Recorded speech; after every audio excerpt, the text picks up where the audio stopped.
Bonjour à tous et bienvenue sur ma chaîne. Aujourd'hui, nous allons réfléchir sur la relation entre l'éthique, la morale et l'adoration en islam. Quelle est la différence entre ces trois notions? Comment se fondent-elles sur la croyance en Dieu, en ses anges, en ses livres, en ses messagers, au jour du jugement et au destin? Quels sont les principes et les valeurs qui guident la conduite des musulmans dans la vie personnelle et sociale? قل إن كانت لكم الدار الآخرة عند الله خالصة من دون الناس فتمنوا الموت إن كنتم صادقين. Tout d'abord, il faut distinguer l'éthique de la morale. Selon le philosophe Éric Préra, l'éthique renvoie à une réflexion philosophique sur nos valeurs, tandis que la morale désigne l'ensemble des règles de conduite qu'il est bon de tenir. L'éthique intègre le mobile des activités humaines et trouve son fondement dans l'intériorité de l'être. La morale, quant à elle, porte le poids du groupe et de la tradition. Ensuite, il faut comprendre ce qu'est l'adoration en islam. Le terme arabe qui désigne l'adoration est ibada, qui vient de la racine abd, qui signifie serviteur ou esclave. L'adoration en islam est donc l'expression de la servitude volontaire à Dieu, le Seigneur et le Maître de toutes choses. L'adoration englobe tous les actes et les paroles qui manifestent la soumission à Dieu, qu'ils soient rituels, comme la prière, le jeûne, le pèlerinage, ou non, comme la sincérité, la patience, la gratitude.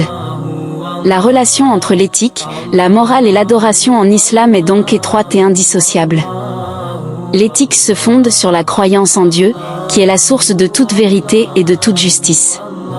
Dieu a révélé sa volonté aux hommes à travers ses livres, le Coran et les livres antérieurs, et ses messagers, Mohammed et les prophètes antérieurs.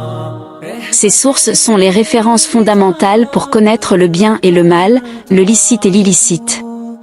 La foi en Dieu implique aussi la foi en ses anges, qui sont ses serviteurs et ses messagers, en le jour du jugement, où chaque âme sera rétribuée selon ses œuvres, et en le destin, qui est le décret divin sur toute chose.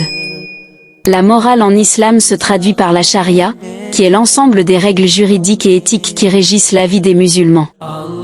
La charia vise à réaliser les objectifs supérieurs de l'islam, qui sont la préservation de la religion, de la vie, de la raison, de la descendance et des biens.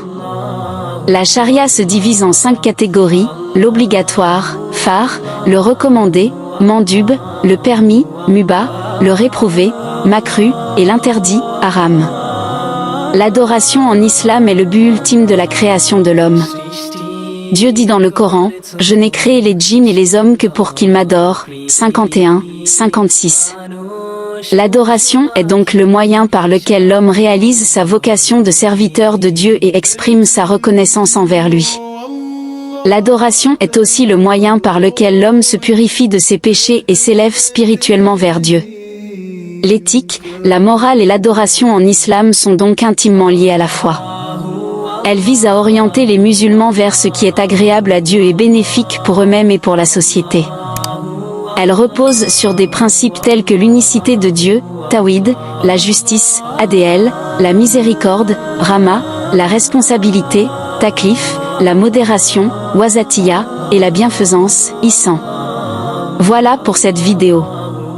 J'espère qu'elle vous a plu et qu'elle vous a permis d'en savoir plus sur ce sujet passionnant.